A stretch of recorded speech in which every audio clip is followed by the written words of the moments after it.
Well there, folks. Good evening. G'day, Hello. people and geeks. James Azar with my lovely co-host, JJ, Jacqueline Jane, Hi, a.k.a. guys. the Aussie Cyber Lady, a.k.a. That's laying right. it down, a.k.a. bringing awareness to the greater issues of the world, a.k.a. solving cyber problems one interview at a time, a.k.a. is Channel 9 back online? I believe so. I actually haven't seen an update today. Was the media frenzy over the weekend? For those that don't know, and hello, everybody from the other side of the world. There was a cyber attack ransomware here on Nine Entertainment, which took everything offline from a live point of view on TV, one of our free-to-air stations. We don't have many, James. So it was a big story and affected their digital stuff as well. So their media, newspapers online, paywalls were down, people couldn't upload. The conversation bubbled. It was very, very busy. So very good. So whilst I was hyper connected and on the interwebs, like just on a next level over the last few days, you haven't been on the interwebs, Jane. I have not. I have. I unplugged. I literally unplugged on Friday. So, for those who didn't know, on Saturday night was the Jewish Passover, which is the story of the exodus of the Israelites from slavery to freedom, thanks to the Almighty God and His. So Saturday night we get together. We had a bunch of people over and we had a Seder dinner and it was great. It was magnificent. But I typically unplug, I unplug Friday afternoons until Sunday mornings. But because of the holiday, I unplugged until Monday morning, which was amazing. And that's why we thought we'd have a chat about that, folks, because I've only had the high level from James, so I actually don't know the ins and outs, the good, the bad, did he experience hashtag FOMO? I don't know how I'd go that long without being connected. So today, that's what we're going to talk about. So for the next 27 minutes precisely, maybe give or take a few seconds, we'll be doing our podcast version. And we always run for an hour, as you know, folks. Anyone new, this is how our program runs. And for the last 30 minutes, we sort of take it offline and just look into some more questions and just shoot the shit, as we say over here in Australia. Do you say that over there in America, James? It's Was it shoot the breeze over there? It is shoot the breeze over here. It depends what part of the country you're into. In some places, it's in California they have their own lingo. In New York, they say stuff like "water," and you're like, "What? I don't understand." And in Boston, they speak in an accent I don't know that anyone's spoken in since the 1800s. And so, so we're going to have an awesome conversation about being unplugged. And we will be shooting the shit. So if you've never heard that before, you know what that means, my friends. Please make sure you are subscribing, you are following, you are sharing this with everyone that you know. The other side of cyber, we really want our Aussie friends to play along, New Zealand, our APAC region, you name it. That is why James gets up at stupid o'clock to be able to join us here. And God knows how many coffees he's had. So James, tell us, what was the experience unplugging for? How many hours was it that you were unplugged for? So I unplugged Friday around 7 p.m. Okay. And I didn't come back online until about Monday morning around 6:30 a.m. Wow. Okay. So probably a good, I'd say almost not 72 hours. I'd say probably just maybe 60 hours or so. And that's a long time. People think, yeah, whatever. Unless there is a compelling reason for you to be offline, you could be traveling, for a very long distance and can't access the internet, or you're not well and you just physically can't either because you're sleeping for that whole time. There isn't very many opportunities for us to actually unplug and be with family, be with loved ones, and have a really nice break from it, I suppose.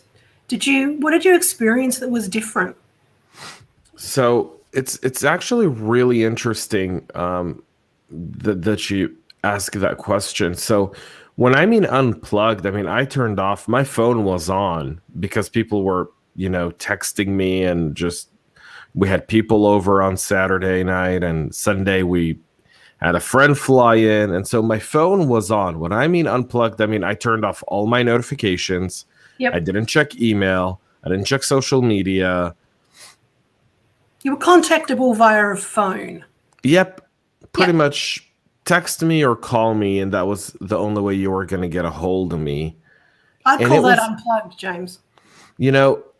it was really nice. I'll tell you a few things. One, for today's show, we did something a little different. We're streaming live on Twitter, Ooh, and I left Twitter almost 3 months ago.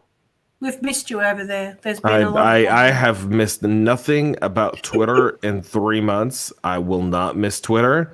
I think Twitter is the garbage can of humanity. wow. Well, I don't use it much, so I feel better now. I don't use Um, it. but I decided that today we were gonna just air on Twitter because of the Okay. topic. Because of the topic, I think Yep. if more people unplugged from Twitter, the world would be a little bit of a better place. Because this whole idea of hashtag it and trend it I mean, would by the way, it is hashtag the other side of cyber, hashtag JJ, hashtag James is our hashtag everybody's no. awesome. Yeah, Hashtag. please don't hashtag my name. That's just that's like no, don't hashtag my name, please. But Well, a bit, I'll tell you a few things about being unplugged from the internet. One, yes. your anxiety levels dissipate.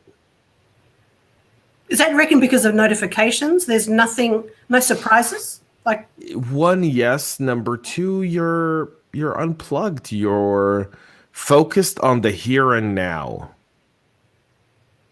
what about when you had your people over and you start the conversation? Was the phones pretty much then that was it? Like they were away and it was just about the people there? So yeah, phones were predominantly off the table. People took pictures. My wife did an amazing job. She cooked an awesome meal, and she set up this beautiful table. So for Seder, the table settings and everything is just part of the experience. So people had their phones out and took pictures. I took some pictures as well. And then as we were reading the story of the Exodus, several of the people who were experiencing either their first Seder or they've never done, we had a few people who never celebrated Seder before at the table, and so for them it was a new experience. So they were kind of taking videos of us singing songs or making weird voices, or the way you're supposed to eat on Seder. You're supposed to eat like a king. Okay. And so traditional, in kind of the Orthodox and conservative stream of Judaism, all men, as we eat, we sit and lean to the right, and we do this, Okay. and that's how you're supposed to eat. And so people were taking pictures and stuff like that, and there's some videos of us singing songs and having a good time. See, that's still disconnected. That's capturing memories that we would have done before with just a camera. Granted, we might not see the image until we took it to get developed, and we can't delete it or redo it. It's one of those things. But that's still disconnecting. That is still having a chance to be present and participate in what's happening. And I'm sure that there is a mental health element of mindfulness, of relaxation, of being in the moment that we don't get enough of these days, which you probably experience whether you consciously knew it or not. But you're probably really in the moment. Would that be fair to say? Yeah, you're very in the moment. You're away from it all. You really are. You're away from all the noise and everything like that. It was very interesting for me because when we sat across the table, and this is why I'm a firm believer of the Shabbat kind of tradition where I just unplug my phone from Friday night to Saturday night. I don't work. I don't do anything. I'm with my wife. I'm with my family. I'm with my friends. I'm unplugged for those 24 hours. But going for much longer was really significant for me. How come? So, one, when you do it every weekend, you kind of get used to it. You look forward to it. But in a way, you have that FOMO Saturday night. So sometimes, like Saturday night before I go to bed, I'll turn on my phone and I'll just be like, all right, what did I miss? Yep. This time I didn't have that because Saturday night I had, 11, 12 people over at my house. I was hosting, helping my wife cook and clean and do all the things, I did most of the cleaning. And I had her do the cooking. And so, kind of just, team working, listening to music, just really, really different from, kind of being online and trying to document every moment of your life for the sake of, I don't know what. The big thing for me, though, was I'd say, Sunday night we were invited to dinner by a few friends, and we're sitting in this restaurant, and I'm looking around the restaurant. Oh, yep. I bet I know what you're going to say. People had this. The glow of the phone? Yep. The glow of the phone. I'm just looking at some data and information as, this is what we do. Have a look at some reports, see what results there are if you do put your phone down and stop it. There's one study here that says keeping social media use down to just 30 minutes a day. Now, that sounds like a ridiculously low amount of time. However, it's been proven to increase mental health and well-being. So participants in the study reported decreased depression and loneliness when they reduced their time spent on social media. I'll repeat that. I'll try it again. Hold on. Participants in the study reported decreased depression and loneliness when they reduced their time on social media. How ironic. Now let's think, why would that be? If you spend so much time, a lot of celebrities, they take long breaks off social media, not just to put it down, but they delete accounts because they become addicted, and it's such a validation or not. And, please like me, or who's following me, or who's commenting, or that unbelievable need for validation is the only real word that I can think of that sums it up. But that would be so, if you said to teenagers these days, you've got 30 minutes on social media, I don't know how many would cope. I'd be fine, but if someone said, oh, by the way, you can't listen to Clubhouse, so I can't go and listen to awesome stuff on Clubhouse, I'd find that challenging. It's like talkback radio to me. But to some teenagers, James, social media has become such an addiction they cannot function without it. Yeah.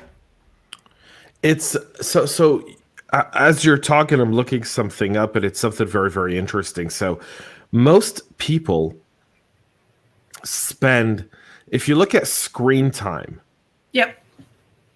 One unofficial study, and I say it's unofficial because it's unofficial. They say it's unofficial, meaning they've asked people and they've looked at people's phones, but they don't have the scientific data.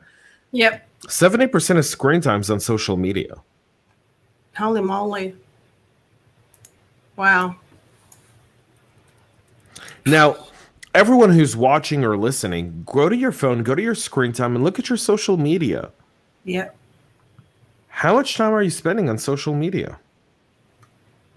Well, there's a Forbes report here. Screen time and social media use among teens continues to rise. This is May last year. So we talked about a little bit about this a few episodes ago, folks, with parenting and teenagers and their use of the internet with an Australian study that came out. That was in February.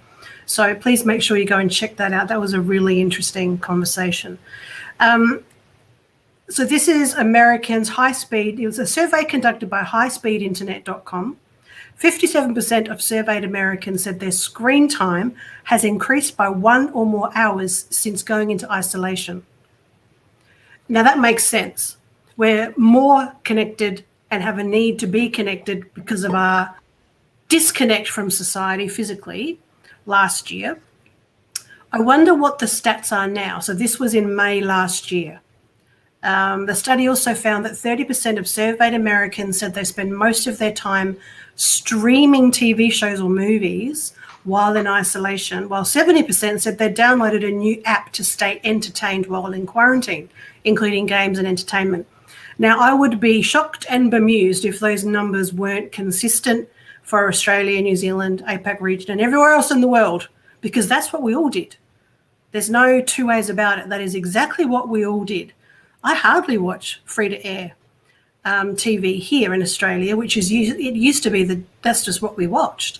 I couldn't have watched it anyway on Sunday because one channel was just down from a cyber attack. Just on a little side note. But there are great benefits in screen time if you're using it for the right thing. And does screen time mean you're engaged with your phone or your device like this? Like, is it here? Or does screen time also mean you could be listening to a podcast or something on your device and it's next to you and you're not looking at it, you're doing something else, cleaning, just sitting, looking outside, not necessarily doing anything else? Because I do that a fair bit.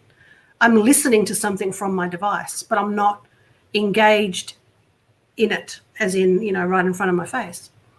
That'd be interesting to do a survey to split that up, because screen time means your phone being used as a number. My brain's gone down that rabbit hole, James. I'm coming back. I'm here now.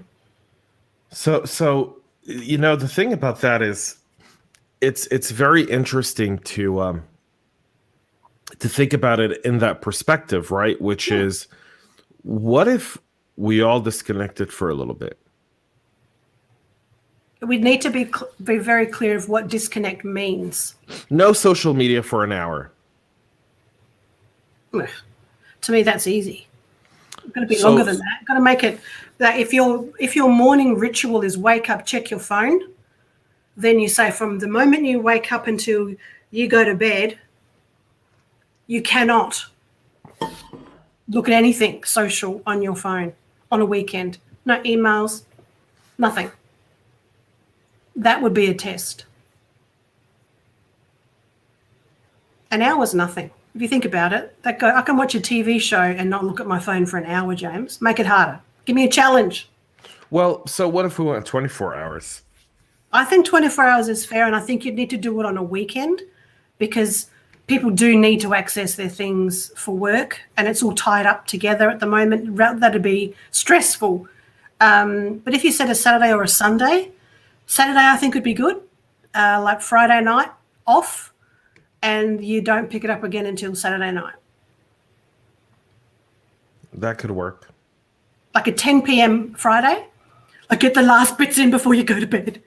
Go to bed, wake up, can't touch it, can't do anything, put it in a lockbox. I've seen them. We'll talk about that in a minute. And then Saturday night at 10 p.m., you can turn it on again and off you go. I think it'd be a stressful day for most people. You think? Yeah, I do.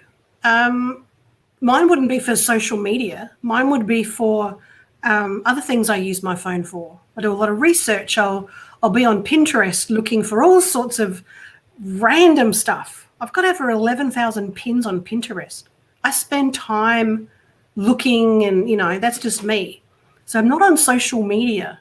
And when I say social media, I mean your Facebooks, your Instagrams, your Twitters, your, what else is there? TikTok, Snapchat, those, the main entertainment elements of social media. That's what I mean when I say social media. Is that what you're talking about as well? I mean, I would like to see people disconnect for 24 hours completely. Only have phone access, like call in, call out. Call in, call out for emergencies and normal text messages. All other apps are disabled outside of maybe your navigation apps instead in the event you want to go somewhere and you don't know how to get there. Don't we have street directories, or are we absolutely finished with those now? I think we're absolutely finished with those. Wow. I think it's fair to assume that if Google Maps, Apple Maps, or Waze go down, Yeah. people are screwed. Well, not over here. We all still have our street directories in our car, and we still, yeah, different over here. Down in Australia, we do things a little bit differently. Actually, let's take it to the next level. So we're talking about disconnecting, unplugging, and getting off that connectivity here on the other side of cyber. So think of it. So here's one thing I want to tell people about being disconnected over the weekend, which was really awesome. Nothing mattered from a news perspective.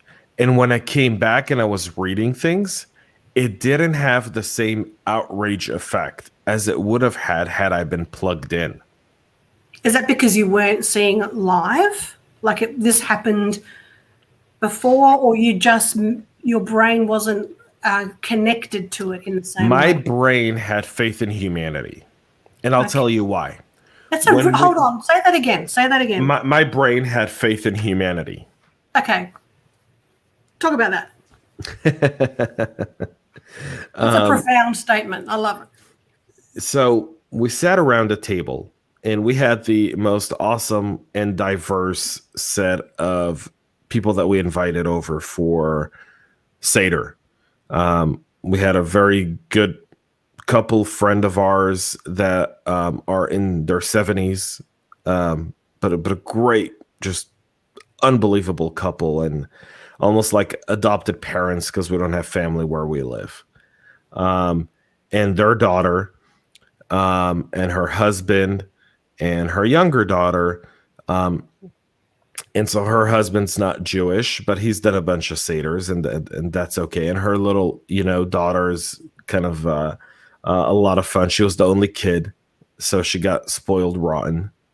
I bet. We had a friend of mine and my wife's and his girlfriend from Colombia. And we had two youngsters who are part of the LGBTQ community. And one's from Israel and one's from a different state here in the country. And it was a really diverse, fun table. And we sat around and, we talked about the story of the Exodus. And then as, we wound out dinner and, a Seder dinner, a good proper Seder dinner is about 3.5, 4 hours. Whoa. You need stretchy pants for that one. Yeah, you kind of unbutton your pants at some point.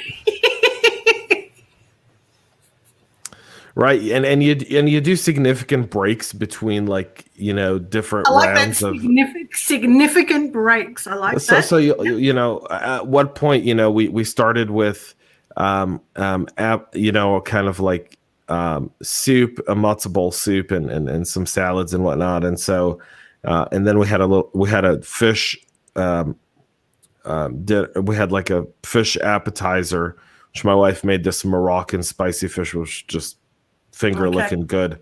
You're just teasing now. You're just teasing. And then from there to the main course, which was like brisket and chicken and all kinds of stuff. We waited. And while we were sitting around talking on the table, the conversation was very diverse, very respectful, very engaging. Can I just ask, was everybody unplugged as well, so to speak? Okay, continue. So engaging. And people were responding to each other. People were laughing and smiling. Eye contact? Eye contact. I don't think there's one table in the world today where you sit around it and, politics doesn't come up in some fashion or form. and very different opinions across But that table, respectful. but respectful. Yeah, restored my faith in humanity. None of the Twitter hashtags. No one was canceled at Seder dinner. No one trolled anyone. No one blocked anyone. No gaslighting. No, nothing. You know, and look, it might sound trivial, folks. It might sound, yeah, well, that's logical, guys. Like, this is ridiculous. It isn't actually logical. It's not. There's stories of families where, because of politics, you know, father doesn't speak to daughter, daughter doesn't speak to mom. You know, we've got Easter coming up as a holiday here, and I'm sure in many other parts of the world there'll be a celebration of Easter. And it really is, most people do see it as, it's just a really long weekend here in Australia, and everyone wants to know, all right, when are the shops open and when are they closed? So it's not such a big event as it used to be. But maybe when we get to Christmas or some other times where there's a lot of people getting together, the challenge is to unplug, to make it quite an event, not just announce it, like actually plan it and say, we are going to leave our devices at the door. We're going to intentionally unplug for this whole time. And it will be awkward. It will be challenging, however we're going to do it. And it could be fun. You're going to need to find other things. It could actually be awkward.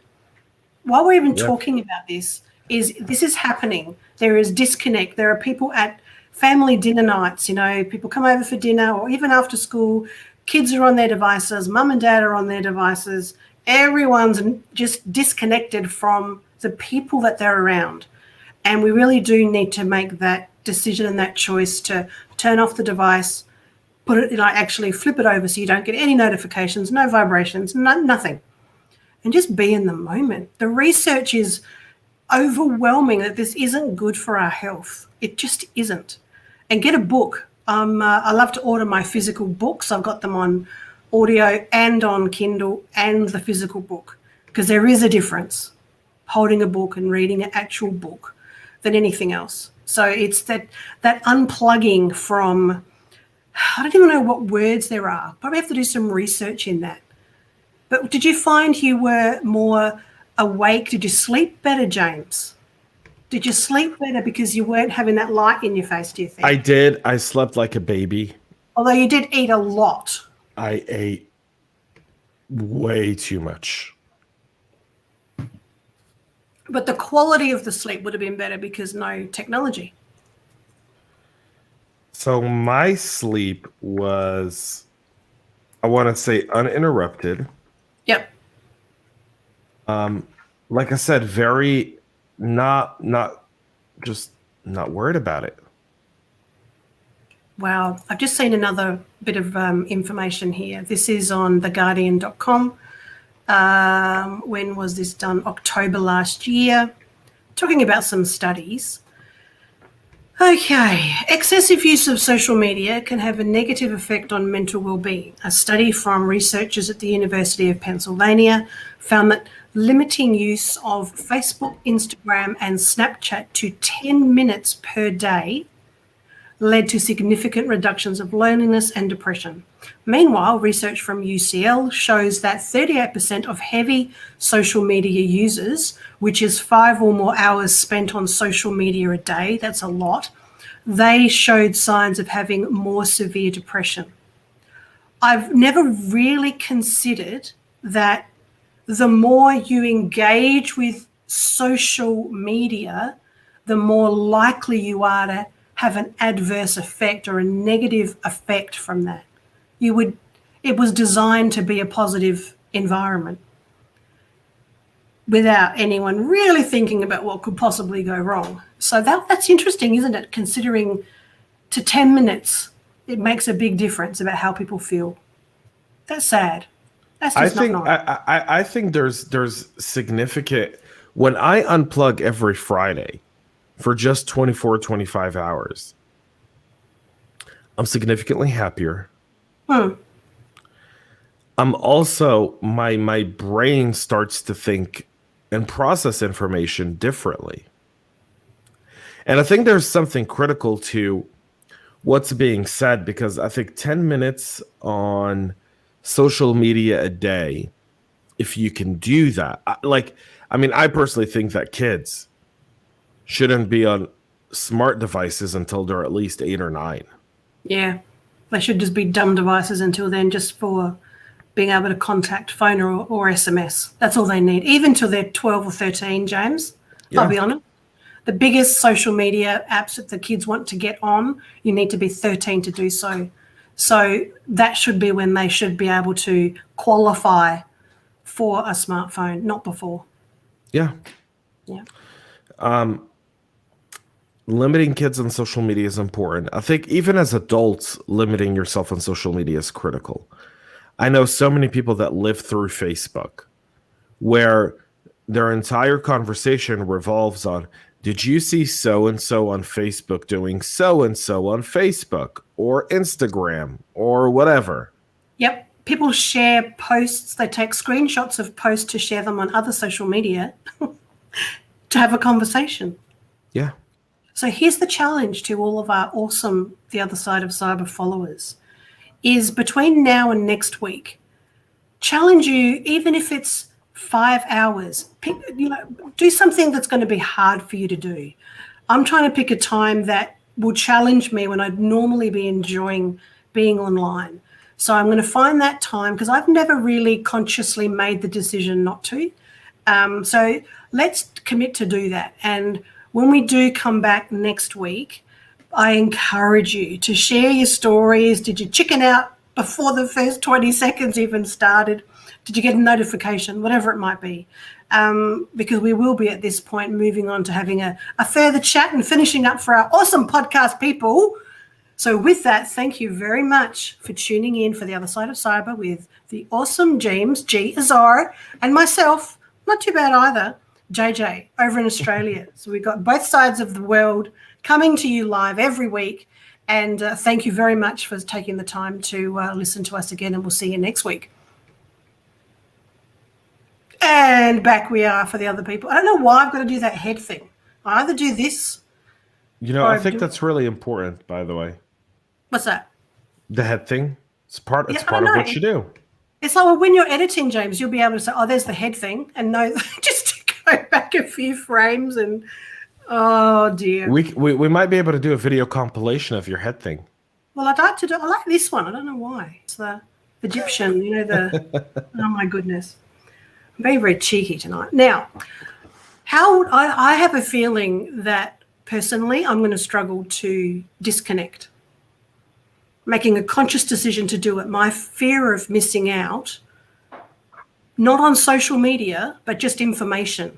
That's going to be big. But I'm going to do it. I'm going to commit to doing it. And I'll let you know, James. I'll say, here are my times. Here's what I'm going to do. And then at least I'm going to know you're going to challenge me on it. Well, to make sure I think when you unplug, there's a part of you that is kind of like when I quit sugar. I've done that. Oh, that is hard work. You go through detox. Withdrawals. Yeah, and you go through withdrawals. You do the same with social media. I mean, my first few times when I decided that I was going to unplug on Fridays, were very, very difficult. I was looking at my phone, like I'd put my phone on the table and I'd just be looking at it. And I'm like, do I dare grab it? Do I dare not grab it? And I'm like, all right, I got to find something else to have in my hands. Yep. To keep my hands busy because my hands are used to doing this. See, I liken it to giving up smoking, which I did, I think, 8-9 years ago now. And you really have to retrain yourself, your habits, because usually I'd get my morning coffee and I'd go outside and have a cigarette or two. I had to stop coffee when I quit smoking because the two were too intrinsically part of each other. I thought I have to give up coffee. I can't do it. So this is, I think, a similar thing that habit. We've been doing it so often. So could you just switch it to airplane mode? Will that solve the issue? So I turn off all my notifications. Yep, well, that's it. I've done that already because I'm done with notifications. So all notifications off. And I turn off all notifications. So here's what I did. Okay. 2 things. I turned off all notifications, all of them, every single one. No, didn't leave a thing. But why can't there be a button that says turn off all notifications? There is. Well, mine, I had to go through every single bloody one. Are you using an iPhone? Yeah. What did I miss? So just go to notifications and hit turn off. Oh, if I miss that, seriously. That is literally like the first option. No, not on mine. It says show previews, Siri suggestions, and then notification styles. So you go to notifications, and if Pay attention, you go, peeps, notifications. This is for iPhones. if you go to notifications and where you hit show previews, you just hit never. Yep. You'll never get a notification. Oh my goodness. Me being me, show previews doesn't say anything about notifications, right? So I went through each of the notification styles down there and went into quiet now. Went into Amazon and clicked on no. See, this is the thing. User experience, people. Show previews. That is doesn't say notification settings. Never. No. But that's the thing. So the new iOS, the iOS 14.5, the new privacy iOS that Apple's about to launch. Yep. We'll do a whole episode on it. I've got it in beta on one of my devices. Yep. I love the privacy settings. We'll do a live episode. I'll share the screen and we'll go through all the different privacy settings people can take, because I think that's also important. But, you know, there is a challenge to be had here. Yep. And the challenge is, what happens when we disconnect from social media? We know a few things, all right? We know a few things that are now inherently true. We know that social media is being weaponized to forge divisions in Western nations and let people start to question existence of the current system that has developed wealth and freedom for so many. We know that our adversaries use that against us. Yep. And they count on the fact, and especially with COVID, where people aren't really gathering. I mean, I was jealous of you last week. You were at a cyber event. I was seeing the pictures, and I was like, I know. I'm so jealous. I'm going to my first event on July 27th. I'm actually hosting the event. I'm emceeing the whole day. Cool. I'll be there in spirit. It's a blast. It is pretty. Look, it is. I must admit, to be totally honest, because I was at the Canberra CyberCon the week before, and then to Brisbane. So it was amazing to do, 2 events in 2 weeks, which is normally what I'm doing. So, I'm always traveling, going to different events, and it's great. I get to present and be up on stage, and I love that. It's a buzz, and it's an awesome opportunity to share information with people. I actually struggled with the people. I've become so, used to communicating in a certain way, to have the awareness of people around you. It was actually like a hyper awareness, because are you standing too close? Because we still have COVID restrictions. There are still things we need to do to be safe and, do the right thing, which everybody is doing their best to adhere to. So it wasn't natural. It was still fantastic, but it still wasn't natural. And then in Brisbane, because there was an issue going on with some community transmitted COVID happening in Brisbane, there was a high alert, and so I'm in 2 weeks of self-isolation because of that. I'm still glad I went. I'm not angry, annoyed, nothing. This is the new normal. This is how it's going to be. If you travel, you run the risk of having to do self-isolation, and if it's really bad, then you might have to go into the quarantine situation in a hotel or something. But it's the new normal, and I think with that new normal, we really have to have a look at, how do we unplug? How do we say, all right, well, if I can cope with that, if I can cope with all the stuff we've had to deal with in the last 12 months and longer, What can we do? How can we get a bit of power back, James? Get a bit of, I don't know, take control back of our own time, plan some things to do. Whatever you do, do not disconnect and unplug with no plan. You'll end up back on your device in no time. So what would you do? What kind of things, besides having an unbelievable weekend with friends and family as you did, James, what kind of things could people do to plan for that disconnection? So a few things. I will say this. If you're going to disconnect, keep yourself busy, right? Like just find ways, go for a walk. Keep yourself busy. Figure out things to do. Plan out. Yeah, plan stuff out. Don't just randomly sit around waiting for something to happen. Yep. Ideally, it'd be good to have more people around to talk, because I think we've missed that. That's why I love what we do here, James, with the other side of cyber and any podcast. You know, they've all got their nuances and a bit of difference, but you and I, we just talk, and it's having that conversation with no, I don't know, there's no filter. It's just us having a conversation about things, and that is what I like so much, rather than such structure or hearing what someone else wants to tell me or being unsure if it's true or not. Having a conversation like this makes such a difference. And I think in the households, in families, we're missing it. Put some music on, sort out some cupboards like we used to, grab a jigsaw, get a game, get a board game out, go do gardening, have a picnic out the back. There's so many things you could do that we used to do all the time, and we just don't anymore. I'm not outside as much as I used to be, and it's because I, like my games too much. Maybe I should set up Fortnite and Minecraft out the backyard, James. Big screen. So I would even say this: could you disconnect from games? Yep. I agree. It's all of it. I get it, and yes, it would be that as well. But I'm just saying it would be nice to be outside on a nice balmy evening, playing Minecraft and Fortnite outside.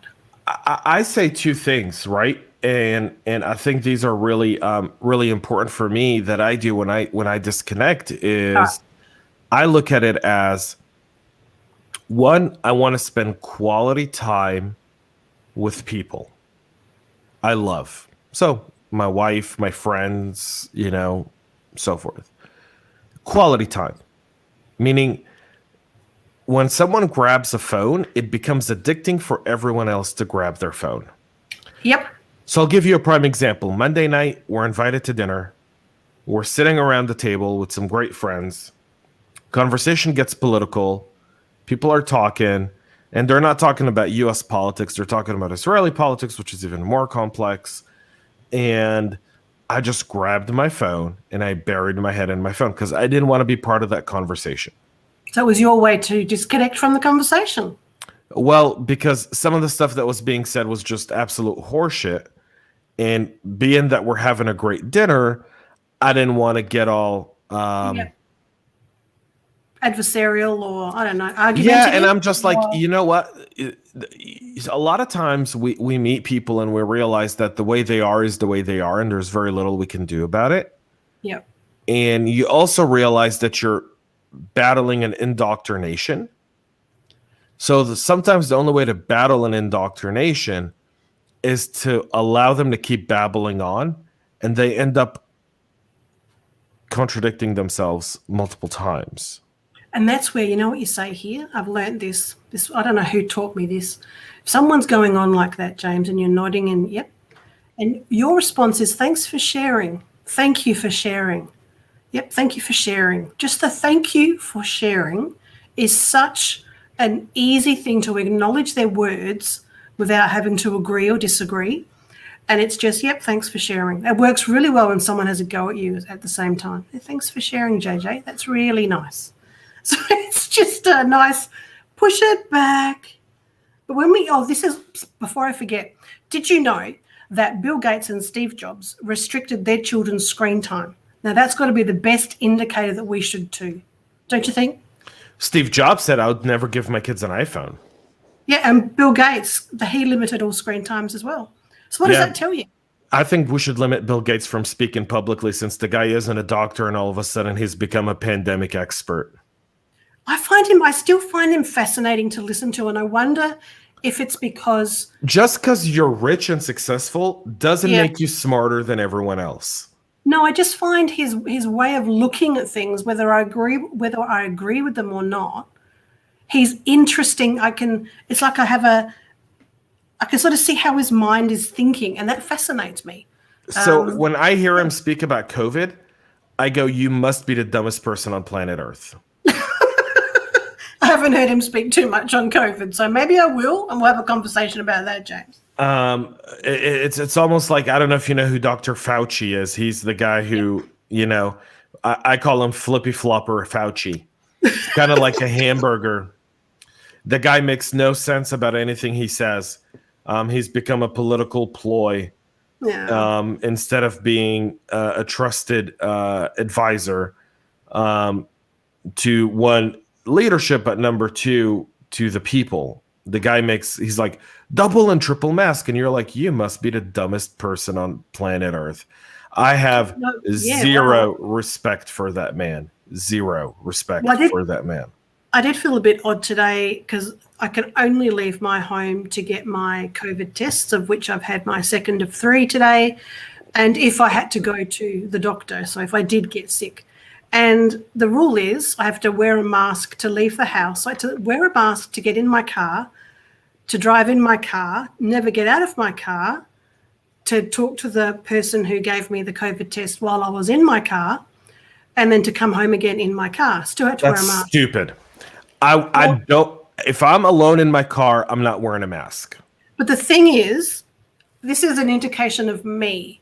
If under this circumstance, I respect what our country has done in managing COVID. So I absolutely thought it was ridiculous. However, I did it because I thought, is there really any harm to me doing it? But so let me tell you something. In a way, that's the rationalization that I believe is the cornerstone of how tyranny takes place.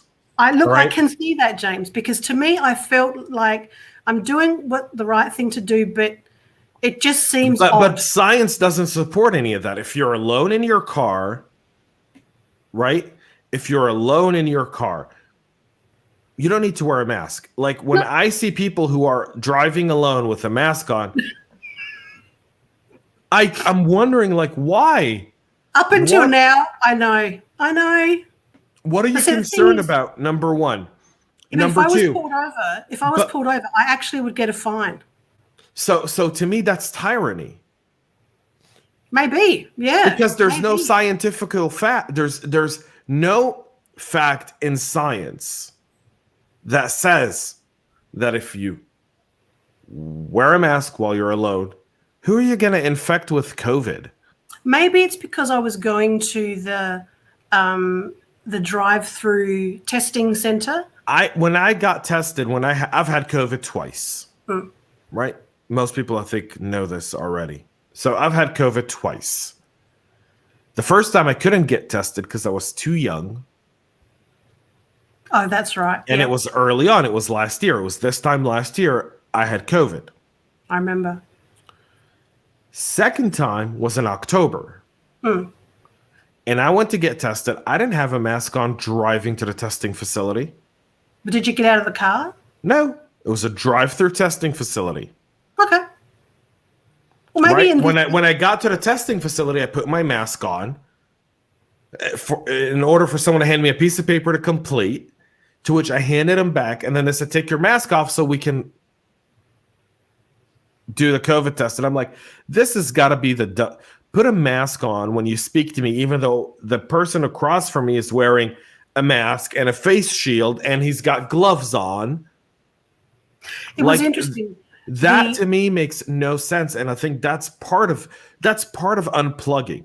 Because when you unplug all of a sudden and you step back and you start to look at things and think of things, you go, well, where's the scientific facts behind the things that we are being asked to do? I'm not saying COVID isn't serious. It's not what I said. I'm not saying you shouldn't take COVID seriously. I'm saying you should. If you're around people, wear a mask. Yep. Be responsible, social distance, unless the people around you have been vaccinated. You know how we know that? Because in Israel, 70% of the population has been vaccinated. That's good. We know that the transmission rate is like 2%. That's less than the traditional flu. That's how effective this vaccine is, and that's how awesome technology is today. Yeah. And this is I think we have to also respect the technology. And to your point, technology has given us the opportunity to do what we're doing now in the world for so many positive things.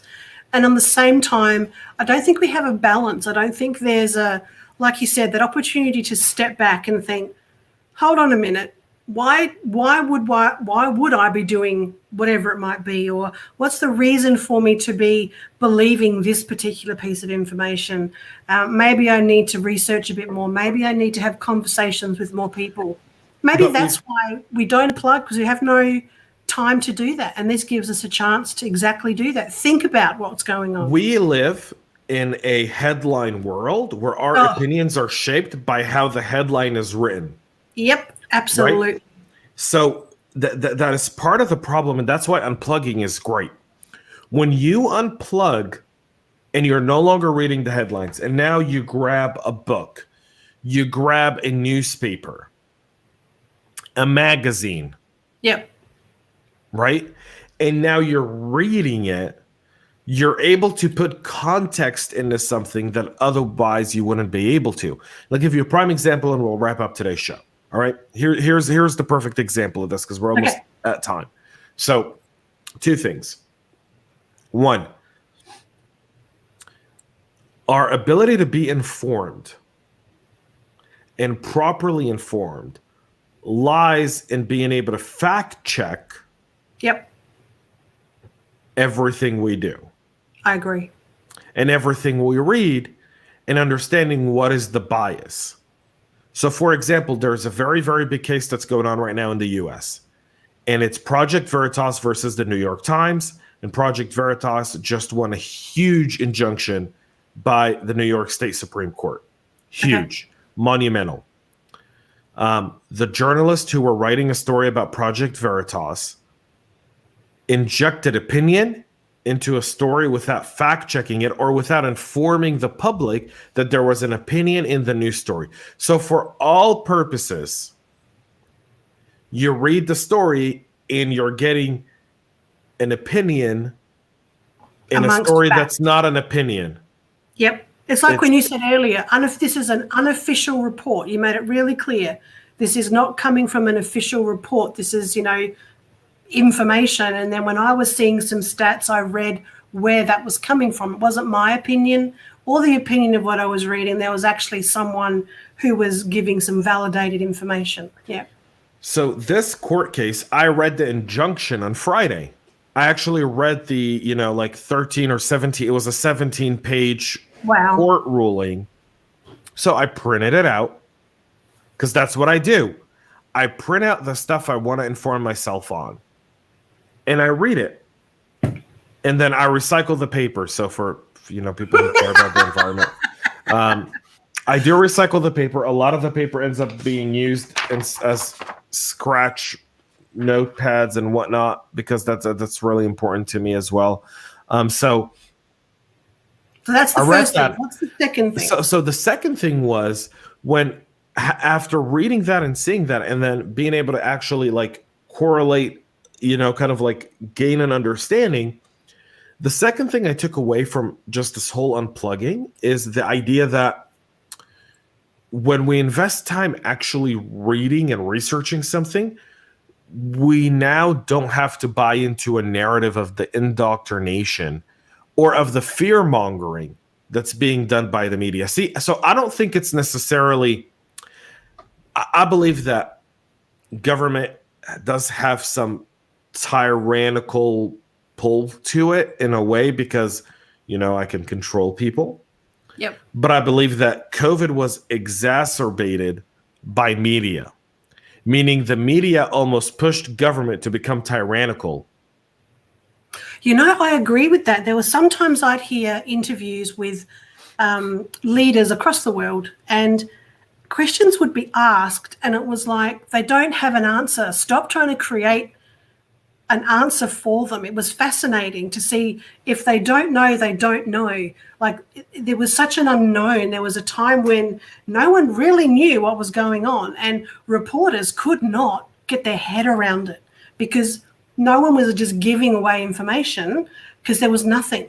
It was very interesting to see how, from what I saw, how aggressive some reporters got with trying to get information that didn't exist for headlines. I mean, we talk about what are we going to talk about this week, and we actually come up with a headline that we can use. It's what captures everyone's imagination.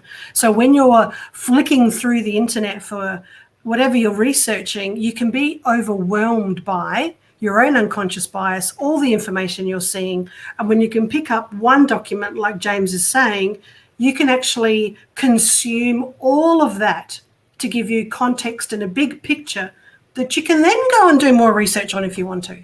So it makes sense, absolutely makes sense. We tend to flit everywhere rather than focus. You couldn't have wrapped up today's episode any better than that, JJ. I don't even know what I said. This happens a lot. That was brilliantly said. I have nothing to add instead of thanking everyone who watched today and joined the episode. You guys have been great, and we'll be back next week. We will. We can't wait. Please subscribe, follow, share. Absolutely. I think next week is spring break, is it not? Probably. Yeah, we'll let you guys know if we'll be here next week, because I think next week is spring break. We may give you guys the night off and do something a little different. That'll be fun. All right. We'll do something else. All righty. Yeah. Watch this space. Thank you, my friends. All right. Cheers.